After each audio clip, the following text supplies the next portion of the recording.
स्वागत है बच्चों आप सभी लोगों का। और हम पढ़ रहे हैं माइक्रोसॉफ्ट का एक्सेल। इस एक्सेल में आज मेरे पास गो टू स्पेशल होने वाला है। अच्छा, गो टू स्पेशल है तो कुछ चीज़ें स्पेशल भी होंगी।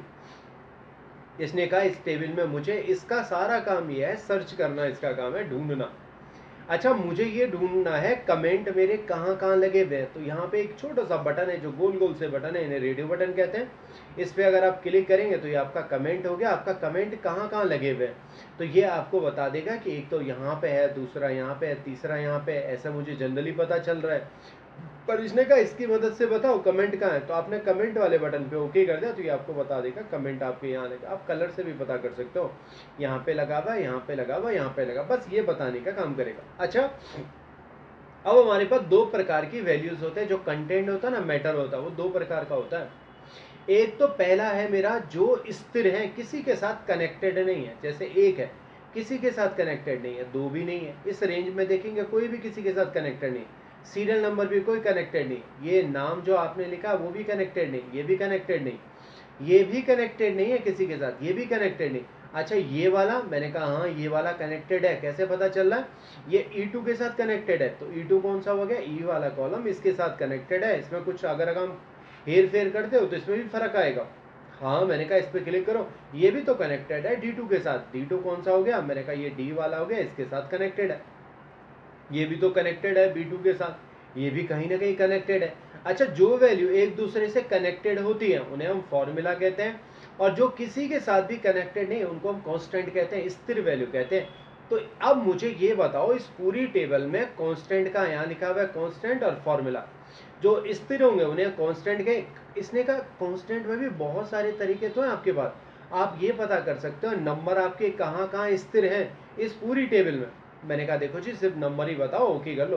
तो इसने कह दिया नंबर आपके यहाँ भी स्थिर हैं जो किसी के साथ कनेक्टेड नहीं है, ये भी स्थिर है किसी के साथ कनेक्ट। मैंने कहा टेक्स्ट बताओ, तो टेक्स्ट कहाँ कहाँ है जो किसी के साथ स्थिर नहीं है। इसने कहा कांस्टेंट पे ही क्लिक करो, बस अब टेक्स्ट वाला छोड़ दो, ओके करेंगे तो इसने बता दिया इतना टेक्स्ट भैया किसी के साथ कनेक्टेड नहीं। वैसे टेक्स्ट ये भी है, ये भी है, ये भी है, पर ये किसी न किसी के साथ कनेक्टेड है। अच्छा, दूसरी चीज मैंने कहा फॉर्मूला बताओ, तो आपका फॉर्मूला कहाँ है? यानी फॉर्मूला मतलब जो एक दूसरे से कनेक्टेड हो। अच्छा, मुझे बताओ नंबर के कहाँ हैं जो एक दूसरे से कनेक्टेड? तो ये है नंबर वाले जो कनेक्टेड है, क्योंकि आपके नंबर ये हैं और इनसे आपने परसेंटेज लिया है। तो मैंने कहा ओके कर दो, तो ये मुझे बता देगा ये वाले हैं आपके जो नंबर एक दूसरे से कनेक्टेड है। अच्छा, इसी में मुझे ये बताओ नंबर कहाँ कहाँ कनेक्टेड है। ओके कर दिया आपने, फॉर्मूला में गए, मुझे सिर्फ टेक्स्ट देखना है, टेक्स्ट आपके कहाँ कहाँ कनेक्टेड है, ओके करा। तो इसने कहा ये वाले टेक्स्ट जो आपको दिखाई दे रहे हैं ये कनेक्टेड है जी। अच्छा चलो एक काम करो, एक काम ये करो कि मैंने कहा टेक्स्ट के अलावा एक काम ये करो कि आपके लॉजिक वाले बता दो, लॉजिक कहाँ कहाँ है। अच्छा, जो ये टेक्स्ट आपके पास आ रहा है वैसे ये टेक्स्ट का फॉर्मूला है, इसने कहा लॉजिक बताओ। तो लॉजिक जो आपने ये तुक्के बना रखे हैं ट्रू फॉल्स वाले, ये एक लॉजिक बन रहा है, लॉजिक बताओ कहाँ कहाँ है। तो इसने बता दिया आपके लॉजिक यहाँ लगे हुए हैं। और गलतियाँ अगर आप कहीं पे भी हैं तो गलतियाँ बताओ कहाँ। अच्छा, हो सकता है आप नीचे आ गए।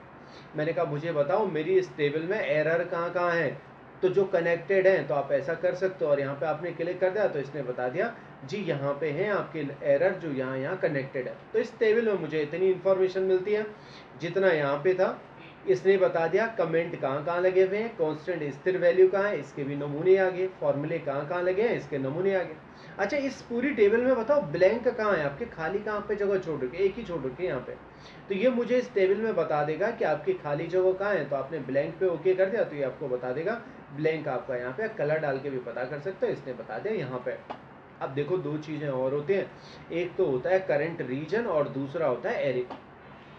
इन दोनों में फर्क क्या है? रीजन क्या हुआ कि रीजन कंटेंट को देख के काम करता है। मैंने कहा चलो कोई टेबल यहाँ पे बना लेता हूँ, नीचे की तरफ टेबल बनाता चले गया। मैंने कहा देखो जी यहाँ पे भी बनाता हूँ, कुछ ऐसे दो तीन चीज लिए और इस तरीके से यहाँ पे भी बना दिया। अच्छा, हो सकता है मैं यहाँ की तरफ ज्यादा कंटेंट ले लूँ। अगर आप ऐसे में बात करें तो ये जो कंटेंट है वो ऐसे में है, यहाँ से लेकर यहाँ है, फिर इतना एरिया ले रहा है, फिर थोड़ा ऊपर की तरफ गया, फिर नीचे की तरफ, इतना ही तो कंटेंट है। पर देखो जब आप इसका रीजन पता करेंगे ना तो ये पूरा इतना ही रीजन लेगा, जबकि ये खाली क्यों ना हो इससे इसको मतलब नहीं है। ये खाली भी है पर ये कंटेंट देखेगा कितनी जगह आपकी टेबल घेर रही है। मैंने कहा चलो बता ही दो आपका रीजन कितना है, तो इसने कहा ठीक है, यहाँ पे रीजन वाले रेडियो बटन पे क्लिक करो, ओके कर दो, तो ये आपको बता देगा आपका रीजन इतना। अच्छा इसमें बताओ कितना रीजन है, तो ये यहाँ पे भी आपको बता देगा मेरा रीजन कितना है, कितने एरिया तक आपका कंटेंट फैला हुआ, तो उसको बता देगा आपका रीजन इतना। पर एरे, मैंने कहा एरे में हमेशा कनेक्टिव मिलते जुलते हैं दोनों, पर एरे में हमेशा कनेक्टिविटी होती है। देखो मैंने यहाँ पे 10 लिखा, यहाँ 1 लिख दिया और नीचे इन दोनों को गुणा कर दिया, 10 को गुणा कर दिया 1 से। अब इनका सेल का रेफरेंस देना, तो मेरे पास है, मैं पहाड़ी बनाना चाहता हूँ, 2 3 4 5 6 7 8 9 10 तक के पहाड़े बनाता हूँ। अच्छा मैंने कहा एक काम ये भी कर लो कि इनके नीचे भी नंबर लिख दूँ, और यहाँ लिख दिया 1, इसे नीचे की तरफ ड्रैग कर लेता हूँ, पहाड़े बनाने यहाँ तक कुछ हो जाएगा, फिल की सीरीज बन लेता हूँ। मैंने कहा ये मुझे सिर्फ 10 तक ही चाहिए पहाड़े बनाने। अब इसने कहा पूरे को मत सेलेक्ट करना, सिर्फ इतना सेलेक्ट करना, यहाँ से लेकर और यहाँ तक। अच्छा मेरे पास डेटा टैब में एक ऑप्शन आता है फॉरकास्टिंग के अंदर, इसके अंदर आता है डेटा टेबल। कहाँ से गया, डेटा टैब में गया, फॉरकास्ट के अंदर गया और यहाँ पे डेटा टेबल आती है। इसमें क्लिक करके दो ही चीज़ें, रो इनपुट सेल में 10 को दे दो, कॉलम इनपुट सेट में 1 को दे दो। अच्छा जो यहाँ आप ओके करेंगे तो आपकी पूरी टेबल बन के तैयार होगी। देखो 2 का पहाड़ा शुरू गया, 2 कम 2 2 दून 4, 3 का हो गया 4, एक डेटा बन गया पूरा। अच्छा मैंने कहा एक काम करो मुझे इसमें बताओ आपका रीजन कितना है, तो इसने कहा ठीक है बता सकता हूँ मैं रीजन कितना है। करंट रीजन पे ओके कर दिया। अब इसने मुझे बता दिया इतना रीजन है, जो ऊपर वाले है ना ये वाला एरिया खाली भी है तो भी आपको बता रहा है। पर मैंने कहा अब मुझे एक चीज बताओ एरे कितना है इसमें, तो एरिया हमेशा कनेक्टिविटी को इंडिकेट करता है। मैंने कहा करंट एरिया बताओ, ओके कर दिया, तो इसने बस इतने एरिया को बताया क्योंकि एक दूसरे के साथ कनेक्टेड है। अगर आप इसे हटा दोगे ना तो ये सारा डेटा ही आपका बहुत शॉर्ट हो जाएगा, कनेक्टिविटी है एक दूसरे के साथ। तो इसने कहा जो कनेक्टिविटी है हमेशा एरे आपका कनेक्टिविटी को इंडिकेट करता है, रीजन कंटेंट को देखता है कितना कंटेंट आपका फैला हुआ है। इस तरीके से आपके दोनों ये चीजें सॉल्व हो जाते हैं। अच्छा मैंने कोई ऑब्जेक्ट बना लिया, ऑब्जेक्ट कहते हैं इन डायग्राम को, कोई भी शेप्स आपके हो सकते हैं।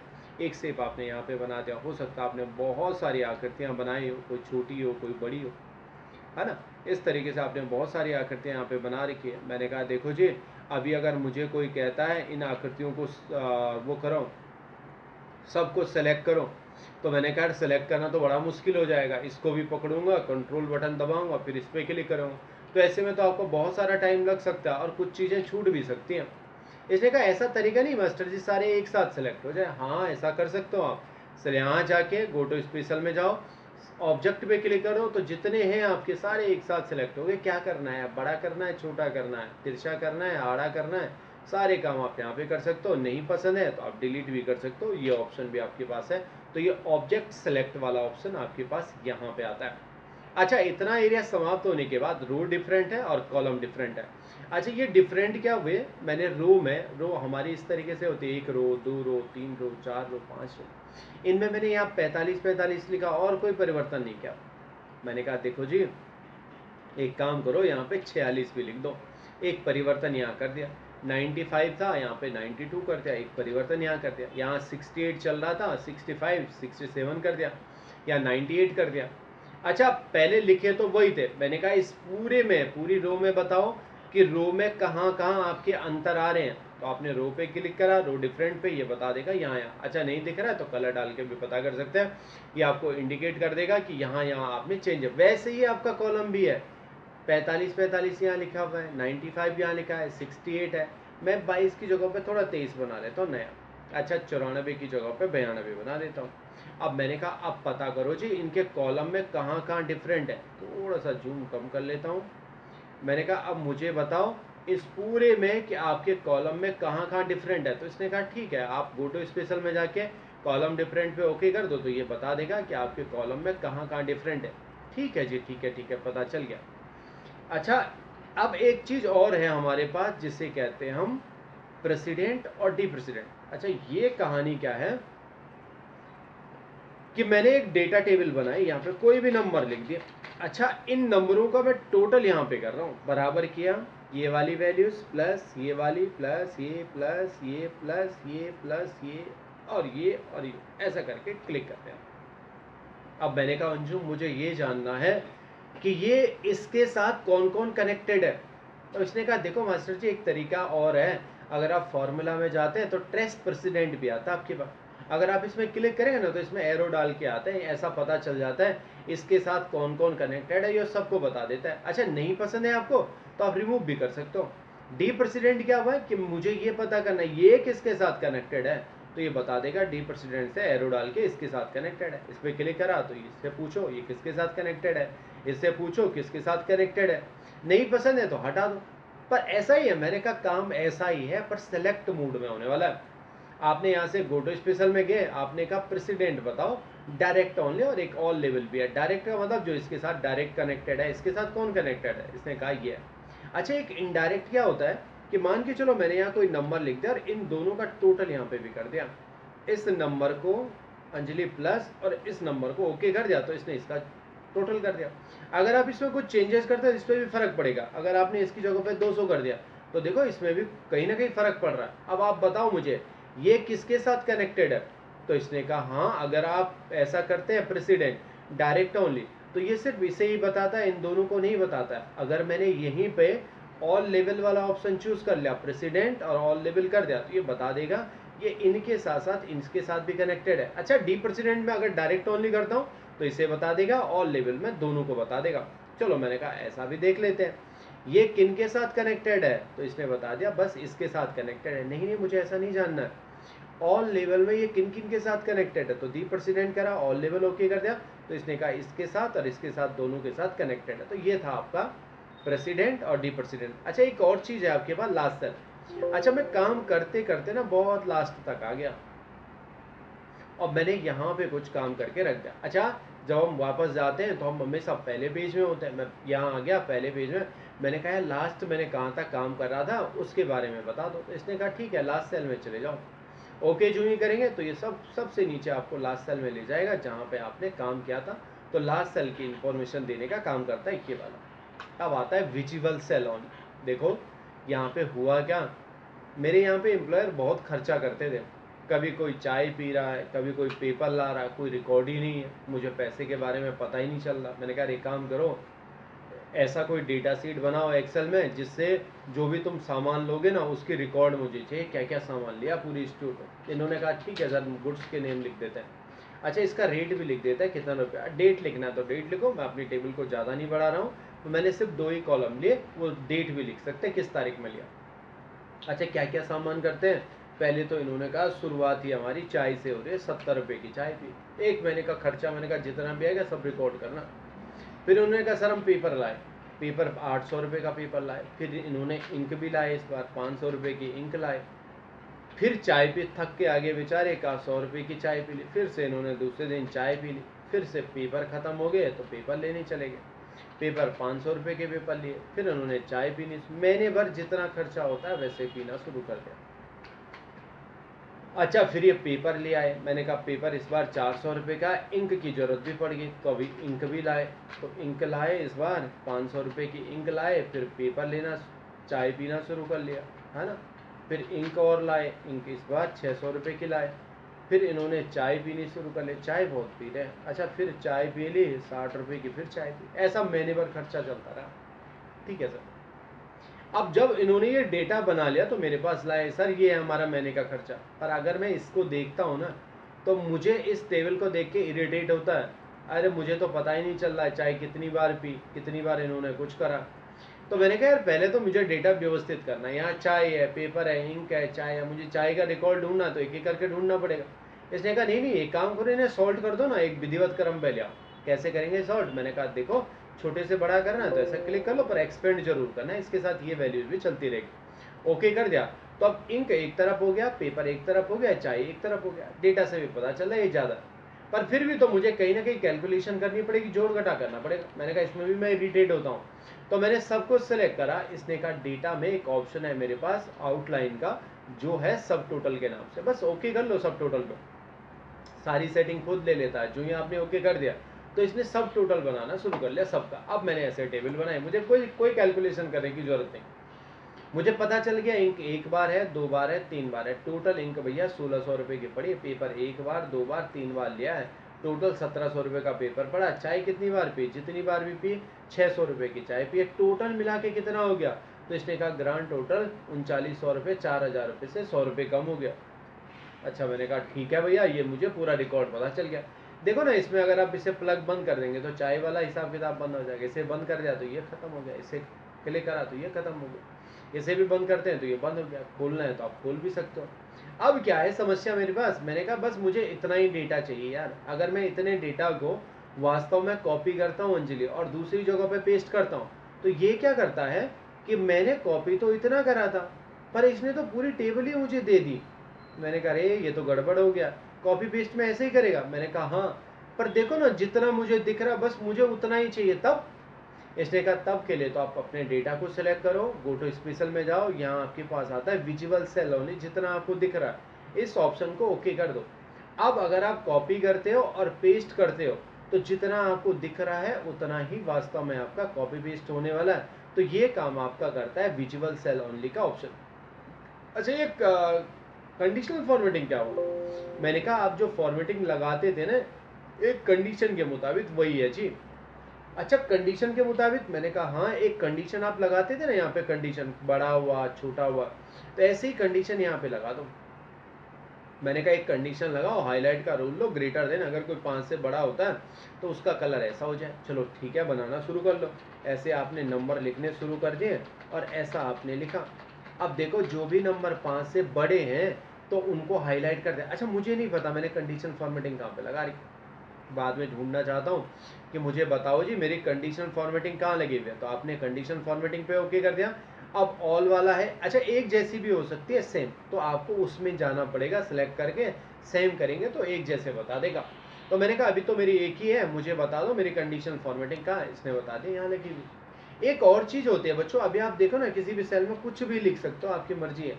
अब आपने कहा नहीं नहीं कुछ भी नहीं, मैं चाहता हूँ सिर्फ इस वाले पूरे कॉलम में 5 से लेकर 10 के बीच के नंबर लिखो। तो इसने कहा आपको परमिशन लगानी पड़ेगी और परमिशन आपको मिलेगी डेटा में। तो डेटा में मेरे पास एक ऑप्शन आता है डेटा वैलिडेशन का, आप ओके करेंगे डेटा वैलिडेशन पे। इसने कहा एनी वैल्यू है, क्या चाहते हो, मैंने कहा नंबरों का रूल चाहता हूँ। अब कैसे नंबर, मैं चाहता हूँ 5 से और 10 के बीच के ही नंबर आए, बाकी ना आए। ओके कर दिया ऐसे। अब लिखना शुरू करो। जो ही मैं यहाँ पे 1 लिखता हूँ तो कंप्यूटर मुझे मना कर देता है, क्या एक्सेल का मैसेज आ रहा है क्रॉस का, द वैल्यू डजंट मैच, ये वैल्यू मैच नहीं कर रही। ठीक है मैंने कहा 2 लिख दो, 2 भी मैच नहीं कर रहा, 3 लिख दो, 3 भी मैच नहीं कर रहा, 4 भी मैच नहीं कर रहा, 5 लिखें तो 5 मैच कर जाएगा, 6 7 8 9 10 मैच कर जाएगा, 11 लिखा तो मना कर देगा। अच्छा मैंने कहा एक काम करो, मुझे ये बताओ कि मुझे नहीं पता चल रहा है कि मेरा डेटा वैलिडेशन कहाँ लगा है। अब ये काम आएगा ये वाला ऑप्शन कि मेरा डेटा वैलिडेशन कहाँ कहाँ लगा हुआ है। तो आप इस पर क्लिक करेंगे, ओके करेंगे तो ये आपको बता देगा आपके डेटा वैलिडेशन यहाँ लगा है। अच्छा एक्सेल ने क्या जितने गोटो स्पेशल के अंदर अच्छे अच्छे ऑप्शन थे वो सारे बाहर भी डाल दिए। आपके फॉर्मूला कहाँ कहाँ लगे हुए हैं, कमेंट कहाँ कहाँ लगाए हैं, कंडीशनल फॉर्मेटिंग कहाँ है। अब यहाँ पे भी आप ओके करेंगे तो बता देगा यहाँ। अच्छा मुझे ये जानना है कंडीशनल फॉर्मेटिंग नहीं, यहाँ पे डेटा वैलिडेशन जानना है। तो इसने कहा हाँ आप बाहर से भी कर सकते हो, डेटा वैलिडेशन कहाँ लगा, ओके करेंगे तो आपको यहाँ भी बता देगा। अब है क्या एक पैनल और है यहाँ पे सेलेक्ट ऑब्जेक्ट। आपके पास अगर कोई ऑब्जेक्ट होते हैं ना, कोई भी डायग्राम आपने बना दिया, अभी के लिए क्या होता है कि मैं इस ऑब्जेक्ट को भी सिलेक्ट कर पा रहा हूँ और इन्हें भी सिलेक्ट कर रहा हूँ। इसने कहा आपकी बार ऐसा करो कि सिर्फ और सिर्फ आप ऑब्जेक्ट को ही सिलेक्ट कर पाए। ये सिलेक्ट हो गया आपका। अब देखो ये सिलेक्ट हो रहा है पर इनमें अगर आप क्लिक करेंगे तो ये सिलेक्ट नहीं होंगे, ये लॉक हो गए। बट ऐसा पसंद नहीं आता तो आप हमेशा इसे ऑफ कर सकते हो। अच्छा मेरे पास ये 2 शेप है, मुझे ऐसा सिलेक्ट करना ज़्यादा पसंद है। इसमें क्लिक करा तो ये सिलेक्ट हो गया, इसमें क्लिक करा ये सिलेक्ट हो गया। ऐसा मत करो सिलेक्ट, फिर सेलेक्ट पैनल ले लो अपने पास और इस सेलेक्ट पैनल में जिस पर आप क्लिक करेंगे तब सेलेक्ट होंगे ये। अच्छा इनके बगल पे आंख भी बनी हुई, आप देख या छुपा भी सकते हो, क्लिक करा तो आप दिखा सकते हो। अच्छा ऑटो हाइड करेंगे तो एक साथ छुप जाएंगे, एक साथ शो करना है तो एक साथ शो भी कर सकते हो। तो ये ऑप्शन आपके पास थे। अच्छा इसमें जो इम्पोर्टेंट है वो थोड़ा ध्यान देना, आपको ये नंबर की फॉर्मेटिंग वाला ऑप्शन आना चाहिए। बहुत सारी बार आपके पास ऐसे सवाल आए हैं, इन्होंने कहा मुझे लिखना है 001 और जब आप ऐसा लिखते हैं एक्सेल में तो वास्तव में ऐसा नहीं आता, एक टेबल बनी हुई आई। फिर मैंने कहा आपको ये पता होना चाहिए जब भी आप इनके नंबर की फॉर्मेटिंग करेंगे तो आपको इनका नेचर बदलना है। 001 लिखेंगे आप लिख देगा सर ये तो इस साइड हो गया, अरे अरे कोई बात नहीं, आप पीछे भी कर सकते हो, आपकी मर्जी पे डिपेंड है। तो आप ऐसा भी बना सकते हो बच्चों। तो ऐसे आपके पास बहुत सारे ऐसी फॉर्मेटिंग आती है।